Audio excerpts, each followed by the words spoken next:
আমরা এই মুহূর্তে আছি ডেমরার মাহবুবুর রহমান মোল্লা কলেজের ঠিক সামনে। এই ক্যাম্পাসের সামনে একটু আগে মাহবুবুর রহমান মোল্লা কলেজের শিক্ষার্থী এবং কবি নজরুল কলেজ এবং সরার্দি কলেজের শিক্ষার্থীদের মধ্যে ব্যাপক হামলা ধাওয়া পাল্টা ধাওয়ার ঘটনা ঘটেছে। এই ঘটনার সূত্রপাত হয় গত 18 নভেম্বর থেকে।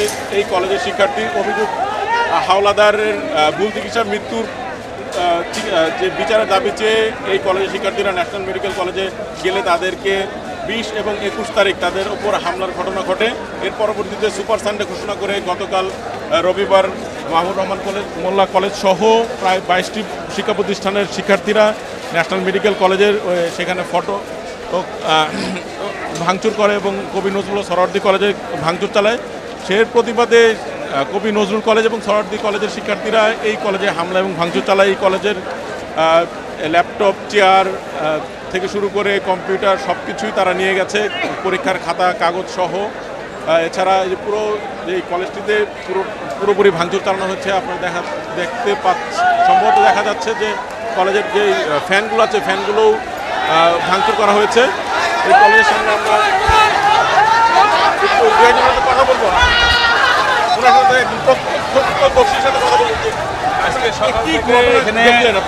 আমরা দেখলাম যে ওই যাত্রাবাড়ি ওইদিকের থেকে কয়েকটা গ্রুপে পোলাপান ঢুকিয়া এদিকেও কিছু পোলাপান ছিল। তো হঠাৎ করে আসা অতর্কিতভাবে হামলা চালায়। আমরা এক পর্যায়ে কলেজের ভিতরে ঢুকে যায় আর ব্যাপকভাবে ভাঙচুর করছে। অথচ আমাদের এই আশেপাশে পুলিশ ছিল, কিন্তু পুলিশের কোনো ভূমিকা ছিল না। পুলিশে মারামারি দেখে আরও চলে লেগেছে। পুলিশের কোনো পুলিশ ছিল, কিন্তু পুলিশ সামনে আসে। পুলিশ বা আইন শৃঙ্খলা বাহিনী যদি এখানে থাকতো তো অবশ্যই এই ক্ষতিটা পরিমাণ অনেক কম হতো। আচ্ছা, আপনাদের যে বিষয়টি জানাচ্ছিলাম যে এখানে শিক্ষার্থীদের সাথে ধাওয়া পাল্টা হচ্ছে এবং আইন শৃঙ্খলা বাহিনীর সদস্যরা এখানে তেমন ভূমিকা রাখতে পারেননি। আমরা কিছুক্ষণ আগে দেখেছি এখানে ওয়ারিজনের ডিসি আসাদ, উনি এখানে এসেছিলেন শিক্ষার্থীদের সাথে কথা বলার পরবর্তী সময়ে এই কলেজটির ভিতরে উনি পুলিশ সদস্যরা ঢুকতে চেয়েছিলেন, কিন্তু ছাত্ররা পুলিশকে ভুয়া স্লোগান দিয়ে তাদেরকে ঢুকতে দেয়নি এবং এই এলাকা থেকে তাদেরকে বের হয়ে যেতে বাধ্য করেছেন। আমরা কয়েকটি বিষয়ে আরও কথা বলার চেষ্টা করবো এখানে শিক্ষার্থীদের সাথে। আমরা যদি সামনের দিকে আগাই, যে হ্যাঁ, এই যে তোমাদের সকাল থেকে কি ধরনের ঘটনা ঘটছে একটু যদি বিস্তারিত বলেন। সকাল আনুমানিক 11টা সাড়ে 11টার দিকে তারা এসেই আমাদের কলেজকে রক্ষা করার জন্য আমাদের কয়েকজন কিছু সংখ্যক স্টুডেন্ট এখানে ছিল, কিন্তু তারা আমাদের স্টুডেন্টদের উপরেও আক্রমণ চালায়, আমাদের কলেজ ভাঙচুর করে, কলেজের ইম্পর্টেন্ট ডকুমেন্ট, বিভিন্ন ইলেকট্রনিক্স থেকে শুরু করে মানে কিচ্ছু বাদ রাখেনি। আমাদের ক্লাব অ্যাক্টিভিটিসের বিভিন্ন যে সরঞ্জাম থেকে শুরু কিচ্ছু বাদ রাখেনি। মূল কথা কিচ্ছু বাদ রাখেনি। কলেজটাকে দেখতে পাচ্ছেন মানে হ্যাঁ যেটা বললো যে লুটতরাজ করেছে।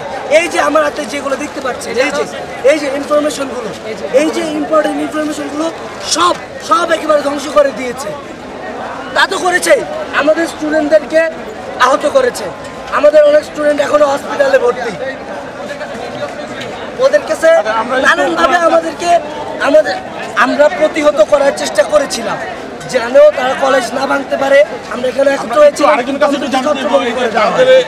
এই শিক্ষার্থীরা যে হামলা করলো এখানে, এই কলেজের শিক্ষার্থীরা আসলে আহত হয়েছে কতজন কিংবা কি? আপাতত পর্যন্ত কতজন আহত হয়েছে সেটা আমরা বলতে পারবো না, কারণ এখানে আমাদের শিক্ষার্থীর সংখ্যা ছিল কম সংখ্যক। আর ওদের প্রায় 1.5 থেকে 2,000 শিক্ষার্থী ছিল। ওদেরকে শিক্ষার্থী বলা যায় না, কারণ ওরা যে কার্যক্রমটা করে গিয়েছে এটা সম্পূর্ণ সন্ত্রাসী কার্যক্রম। ওরা যদি শিক্ষার্থী অস্ত্র, ওদের কাছে দেশীয় অস্ত্র ছিল, ধারালো অস্ত্র, ছোট সাইজের স্যান ছিল, তারপর ককটেল ছিল। ওরা ককটেল হামলা করতে এগিয়ে এসেছে। তারপর ওরা ইট পাটকেল তো ছিল, আর দেশীয় অস্ত্র হিসেবে রামদাও ছিল কয়েকজন শিক্ষার্থীর কাছে। আর ওদের কাছে চাইনিজ কুড়াল ছিল। ওইগুলো নিয়ে ওরা আমাদের শিক্ষার্থীদের উপর হামলা চালিয়েছে। তারপর ওরা কলেজের ভিতরে ককটেল মেরেছে। এই যে দেখেন, কলেজের দিকে দেখেন, কলেজে কি অবস্থা করেছে। কলেজের প্রত্যেকটা ডকুমেন্ট ওরা ধ্বংস করে ফেলেছে। একটা ডকুমেন্ট, কলেজের কেস কাউন্টার থেকে শুরু করে যা ছিল ওরা সব ধ্বংস করে ফেলেছে। এমনকি আমাদের কয়েকজন শিক্ষক ভিতরে ছিল, তারা আমাদের শিক্ষকদের উপরও হামলা চালিয়েছে। আচ্ছা, আমরা আরেকজনের কাছে জানতে চাইবো, এই যে তোমাদের উপর যে করা হলো, আমরা দেখলাম যে কয়েকজন শিক্ষার্থী সরার্দি কলেজ এবং নজরুল কলেজের এখানে শিক্ষার্থী ছিল, কয়েকজনকে তোমরা আটক করেছো এবং তাদের বিরুদ্ধে আসলে তোমরা কি ধরনের ব্যবস্থা নিয়েছো? কয়েকজনকে তোমরা আটক করে এবং মারধরও করা হয়েছে।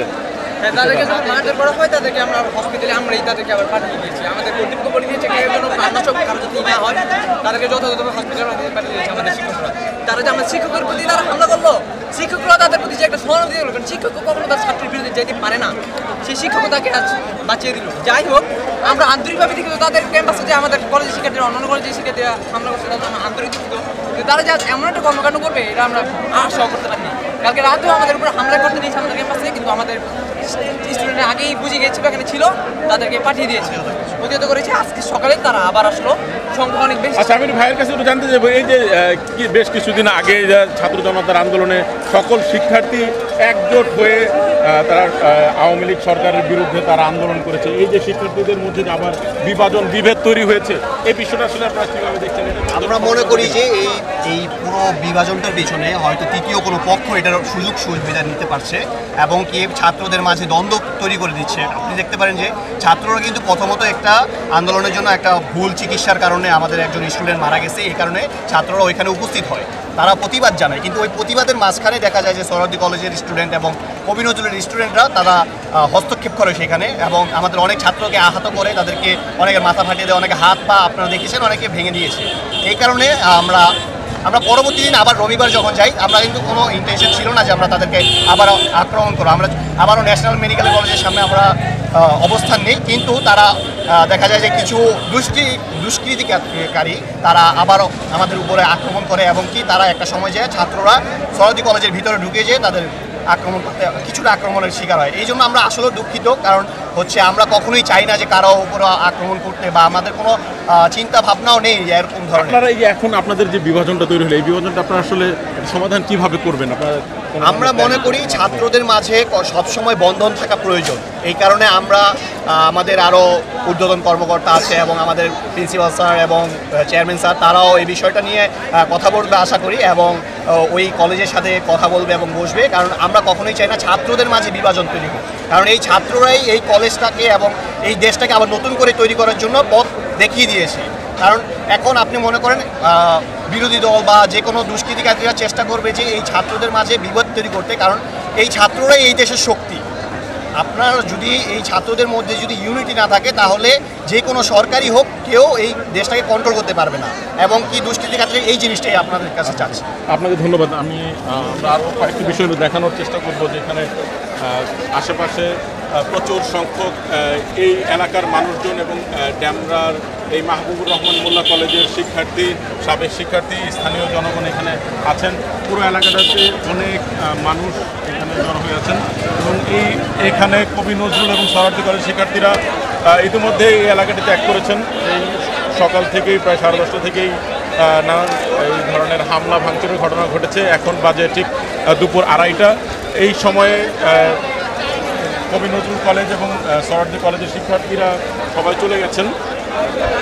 এখন পর্যন্ত হাওয়া পাল্টা দেওয়া কিংবা অপ্রীতিকর ঘটনার আপাতত মনে হচ্ছে যে হয়তো সমাধান হবে, তবে পরবর্তীতে সময়ে আবার কোনো ধরনের অপ্রীতিকর কোনো ঘটনা ঘটে কিনা, সেই ঘটনাগুলো হয়তো ঘটলে আমরা আবার পরবর্তীতে আমরা সেই আপডেট জানার চেষ্টা করব।